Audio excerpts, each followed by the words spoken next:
I'm very happy to be with you, and thank you, Father Bob Wright, for inviting me to come to this symposium. I regret not being able to be there with you physically, and appreciate the fact that you are open to this video that I am making with the help of a very good and expert friend. I am.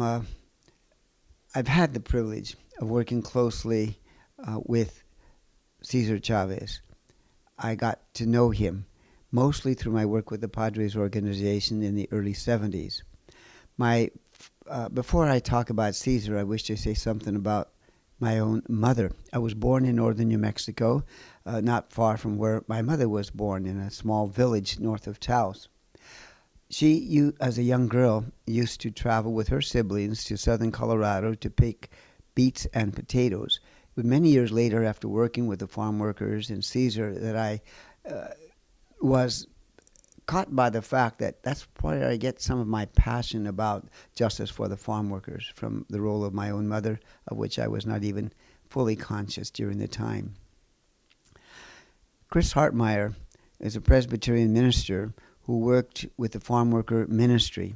His job was to mobilize the religious community in accompanying the organizational efforts of Cesar Chavez and the farm workers from a moral and theological perspective. Cesar was recuperating from a long fast that he had held to encourage his followers to follow the way of nonviolence in spite of the violence of which they were victims. The fast of Cesar was about 22 days at least, and he was weak.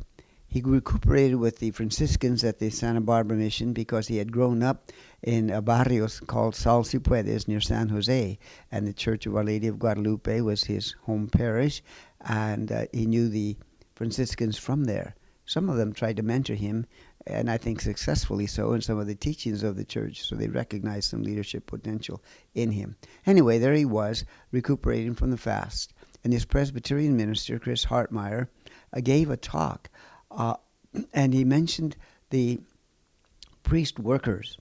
As a seminarian, I was familiar with the priest workers of Europe, mostly Germany and France, who left the comfort of their rectories and sacristies and worked in factory jobs and celebrated Mass on a table, and it was considered a noble experiment that was actually stopped some years later.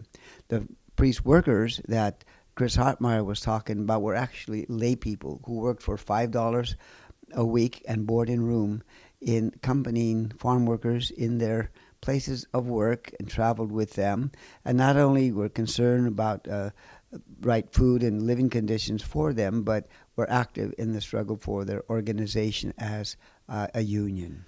As a seminarian, I knew something about Cesar. I was ordained in 1964, and in the few years before that, I would read the social action notes published by United States Catholic Conference, specifically edited by Monsignor George Higgins, who was the bishop's point man on farm labor, labor relations in general. So he would talk about some of the early aspects of the organization of the farm workers. In 1964, in June of that year, Father Bill Dubé gave a press conference. I had been ordained the prior April, so I was still a very young priest. But the press conference of Father Bill Dubé made a lot of noise.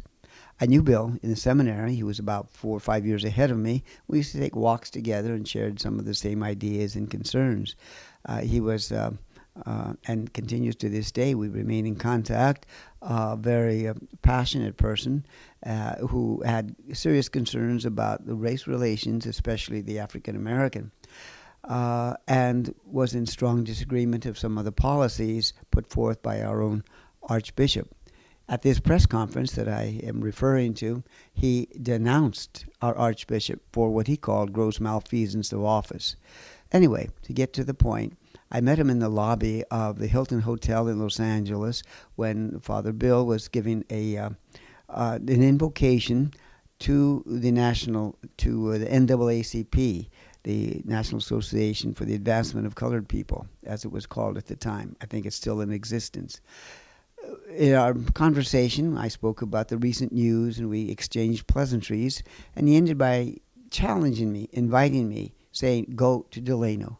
It wasn't clear at the time what he was talking about, but shortly afterwards, I was made aware that Delano was, in fact, the 40 acres of property that the farm workers was using as their headquarters for their organizational efforts. Not long after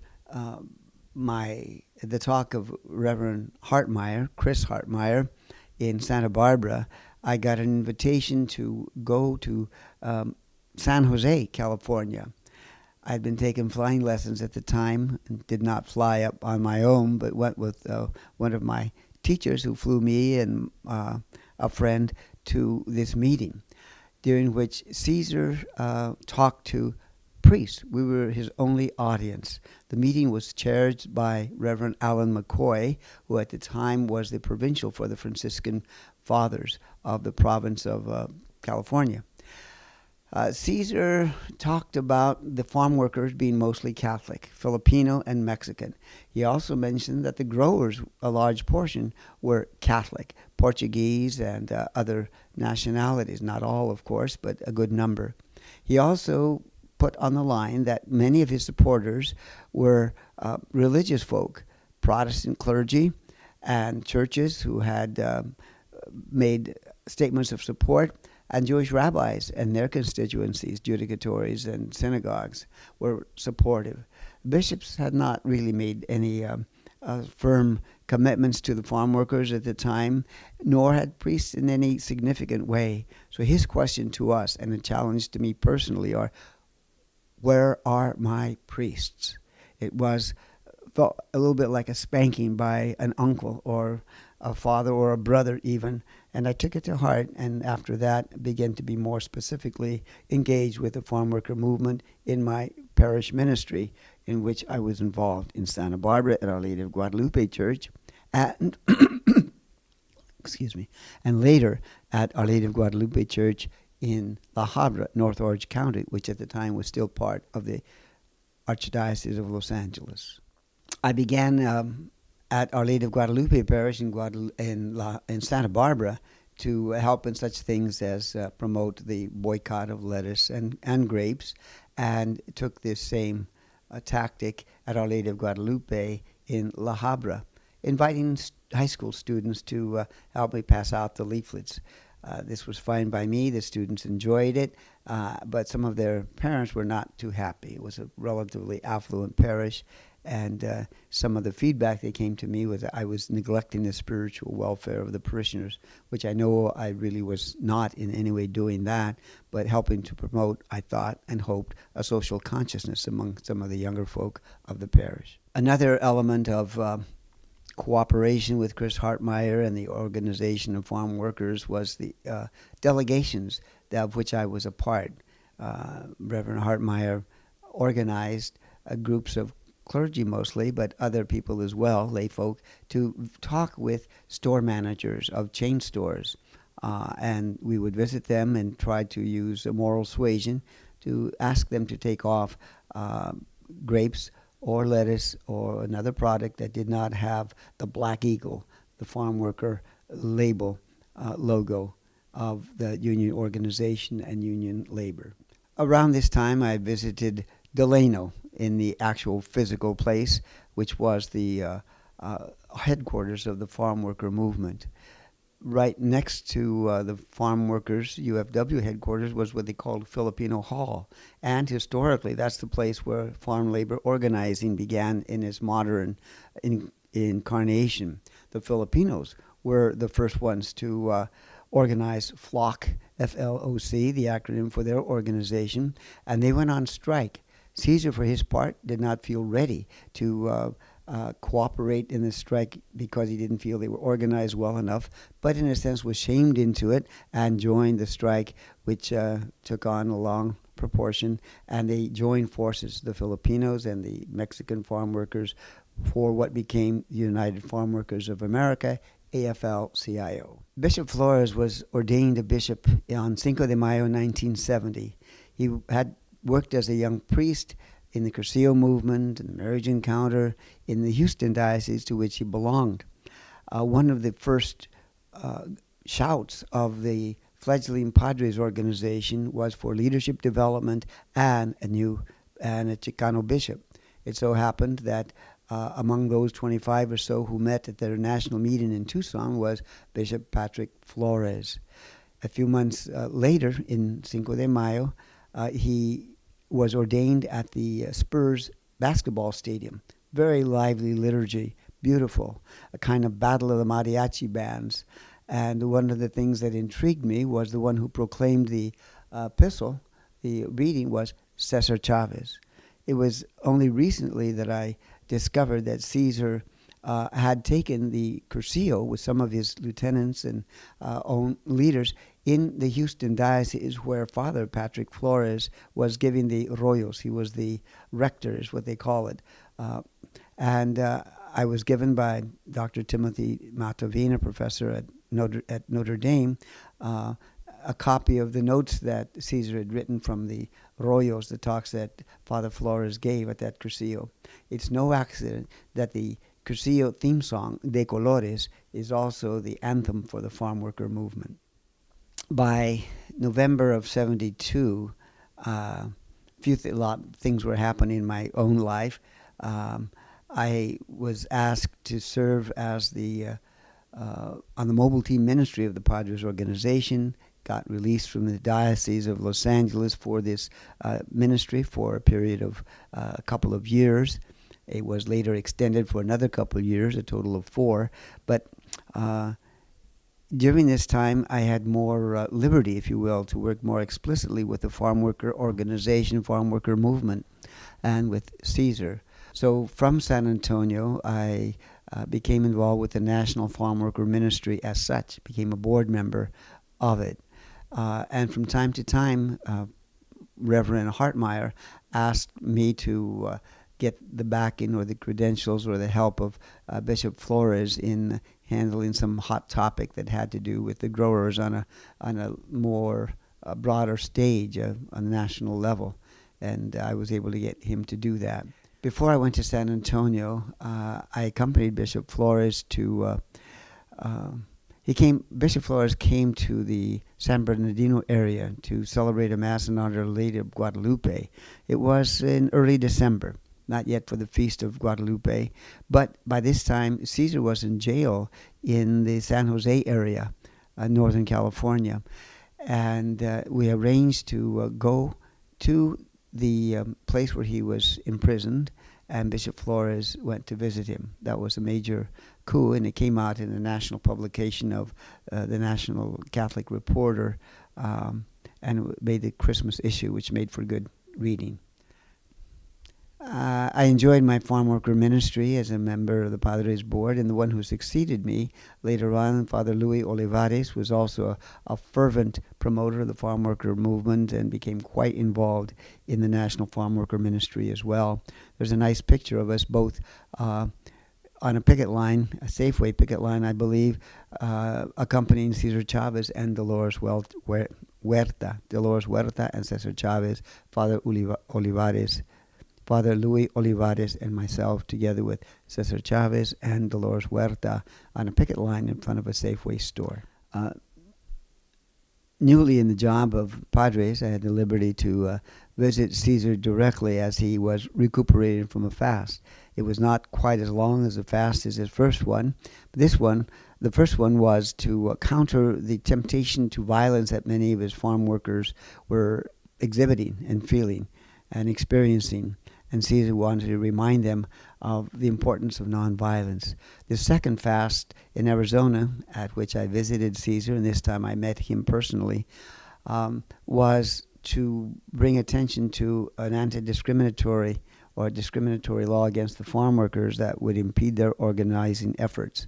And the fast was successful, and the vote was overcome of that piece of legislation that would have been adverse against the farm workers. Yeah.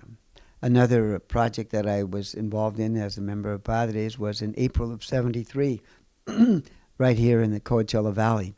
I'm recording this message to you at Our Lady of Guadalupe Church in Palm Springs when I retired from my many years, 40 plus years, as a priest of the Archdiocese of Los Angeles, I was invited to live here and to be in charge of this wonderful parish. But anyway, going back, I was a younger priest with Padres, and we went to Coachella. The we being clergy, Catholic, Protestant, and Jewish rabbis. Our job was to take an early morning, very early morning census, around 5 a.m. or so, of farm workers to ask them this question: what union do you want to belong to? That of Cesar Chavez and the farm workers, or that of the Teamsters? At this time, the growers of California were conspiring, just to use that loaded word, to have the Teamsters form a company union for the farm workers and enticing them to join that one. As a result of our census, it was very clear that the farm workers wanted to belong to the union of Cesar Chavez, the UFW, AFL-CIO. There's some nice footage of this on the documentary called Fighting for Our Lives. Fighting for Our Lives is an excellent documentary made by the leader of the Teatro Campesino, Luis Valdez. He also made a film as well as a play called On Zoot Suit, but his heart was with the farm workers. That's where he learned his craft and had a great affinity. He also filmed the funeral, march of Caesar's funeral, and so forth. But this documentary, Fighting for Our Lives, I'm something like Waldo in that Where's Waldo game, because I keep popping up at different places in that. I recommend it to you, and I hope you'll be able to find it and look at it. It is available online. Luis Valdez was an expert dramatist, and he was beautiful about promoting a consciousness among farm workers through Teatro Campesino, kind of street theater, but instead of streets, the streets were dusty in the fields, and the actors were the farm workers themselves as they posed as contractors, and they also posed as themselves, and they made these dramatic plays that did help pique the consciousness and raise the consciousness of the farm workers. Teatro Campesino. El Malcriado was a newspaper that the farm workers published themselves, and it had the same kind of effect of exaggerating some points and was a tool for organization of the farm workers. Yeah, this was an interesting experience. This year of 1973 was very profound on me personally. After the time of the April census on the fields, it was followed by some bloody outbursts, the blood pouring out from sympathizers of the farm workers. I forgot to mention, on the fields in Coachella, there were two lines. On one side were farm workers and their supporters shouting out to workers in the fields, "Huelga, strike, no sean esquiroles, don't be scabs." And on the other side of a line, parallel to the support of the farm workers, was a long line of Teamster, I dare call them goons. They were big people, strong people, and they were armed, some of them with clubs and bats, not all of them, but they were very threatening. And they were resisting that and telling the workers not to pay attention to our invitation to come out of the fields and go on strike. Cesar came through that line, and he walked in between these two lines in a very stoic fashion. He'd been in the Coast Guard and had a Navy peacoat, as I recall, in the crisp, cool April morning in Coachella. And he walked a very straight line with his jaw set and his eyes slit as he walked through the taunts of the Teamster Union people and the cheers of the farm worker people. It was an interesting graphic moment. That was in April. By August, things had really heated up, and I don't mean just in terms of the temperature. The struggle was quite strong and ripe. When Father Banks, a Maryknoll priest, there's a picture of him being bloodied, beaten over, and farm workers were too. I saw this close and up front. It was ugly. It was ugly. It was real fight. It was real fight. And it's hard to be nonviolent when you are confronted with violence. And yet that was the message of Caesar, who was so inspired by Gandhi and Martin Luther King, but mostly by Gandhi at the time. Anyway, I had just, as a member of the Padres, executive director, member of the organization, had received an invitation from the Episcopal Church to a nice conference in Puerto Rico. It was a nice, lovely conference on Hispanic ministry and what we could do as Christian churches to promote that. It was an ecumenical endeavor, and the Episcopal Church was paying the ticket. I had other friends who were there, Paul Cedillo of the United States Catholic Conference, Secretariat for Spanish Speaking, Father Virgil Elizondo of the Mexican American Cultural Center in San Antonio, and myself were among the Catholics. Anyway, I came back from that experience to California to visit my father, who was in the seminary at the time. My mother had died in '69. Dad was in the seminary of the Claretians in Dominguez Hills, Southern California. I got a call from Chris Hartmeyer, who said, "Come to Fresno and bring some other people with you." So my visit with my father was short and brief. I called a priest friend of mine who was at the parish where I was first assigned in St. Alphonsus in East LA, and he had the flexibility to accompany me. We drove to Fresno, stayed overnight at the cathedral in Fresno with a member of the Padres organization, and the next morning we went early in the morning to Parlier Park. Chris Hartmeyer met me there and asked me to be the MC for a rally. Caesar was going to come soon. I remember Caesar's talk, very strong, very poignant, and it was a challenge to his listeners, not only farm workers, but many sympathizers. He was saying, how are your children going to remember you, your grandchildren, when they ask, what did you do at this time, etc. So it was a motivational talk. Then the invitation of Chris Hartmeyer, of those who wanted to go to the picket line, was to give our car keys to him, and we would carpool to the position where the picket line was. The car in which I got given my car keys to was interesting because one of the riders in this small car was Dorothy Day, New York socialite, who had been converted to the cause of the Communist Party, and from there she flipped to a very saintly Catholic laywoman who had houses of hospitality, feeding the poor and the hungry, and had sassafras tea and talks for those who were interested in her New York houses of hospitality and others that sprang up. I had visited Dorothy, met her in the past, heard her speak, and as a young boy, remember sending out our newspaper at our parish church, her newspaper called The Catholic Worker. I was intrigued by that newspaper, of how different it was from our diocesan paper of the Tidings and the Sunday Visitor. And it kind of caught me. Anyway, I was so happy to meet Dorothy at such close quarters, and she quipped, the first time I was in jail, I was the youngest, and now I'm the oldest.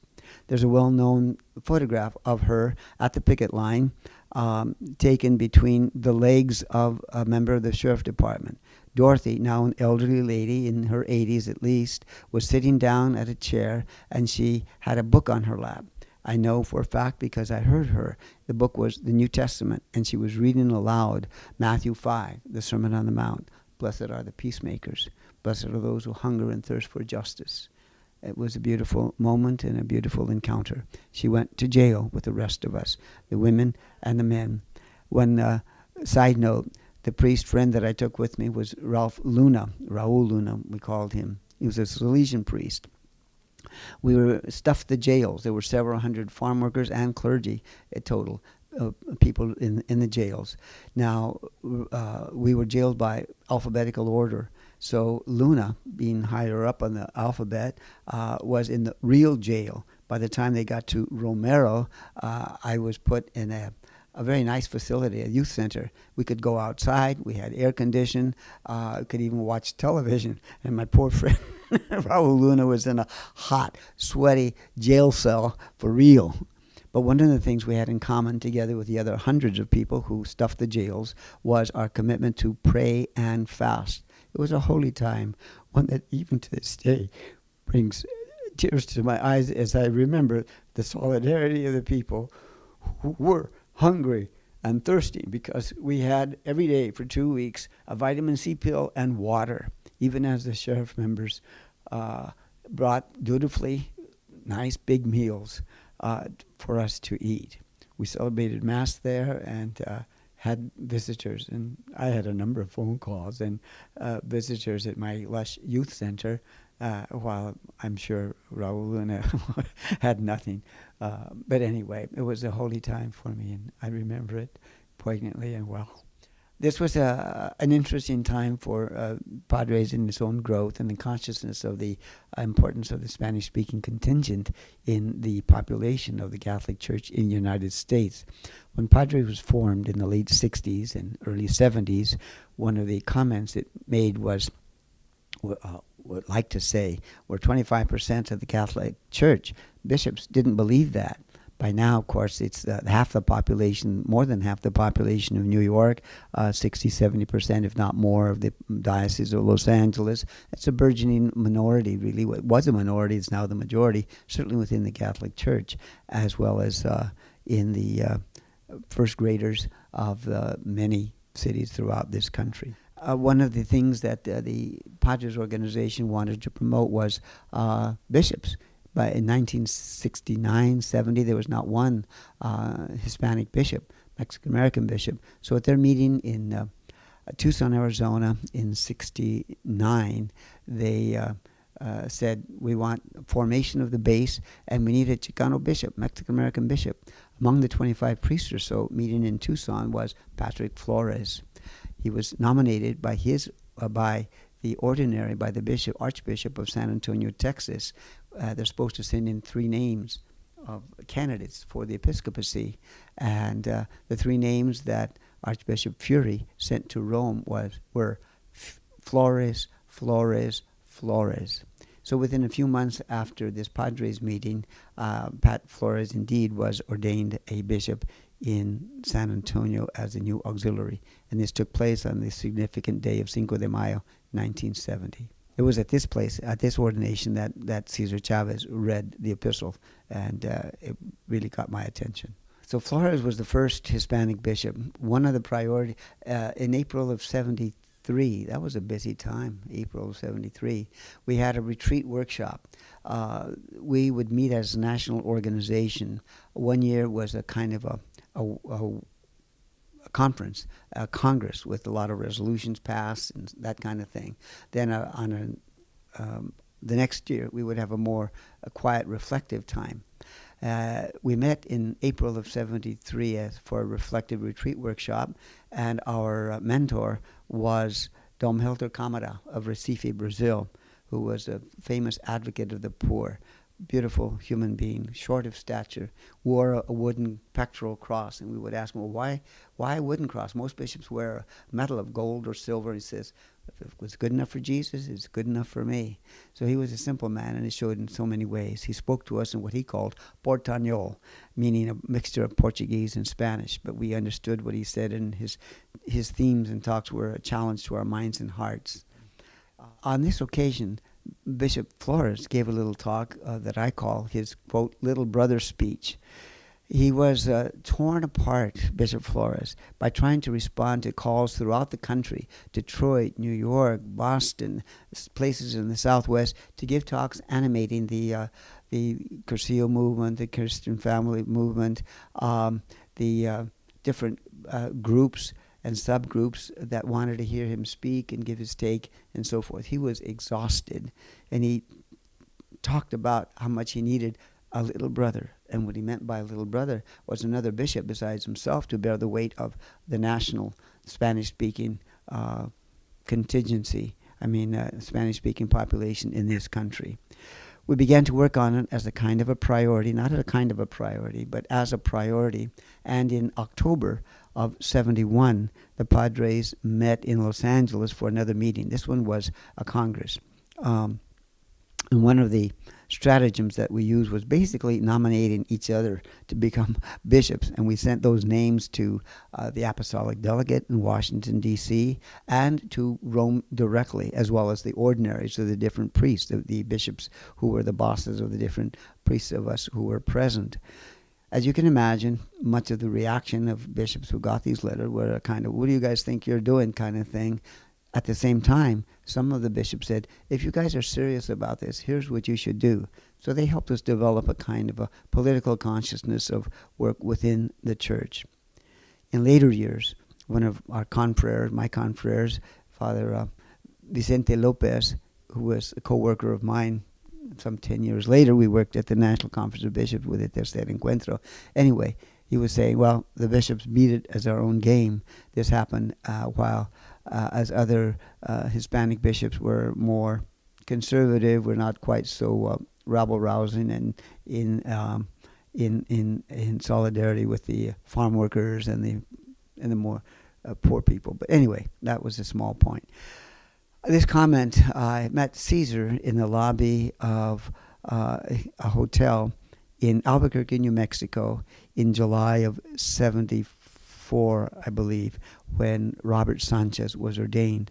The prior April, I had met Cesar at the ordination of Gilbert Chavez of San Diego, ordained as an auxiliary.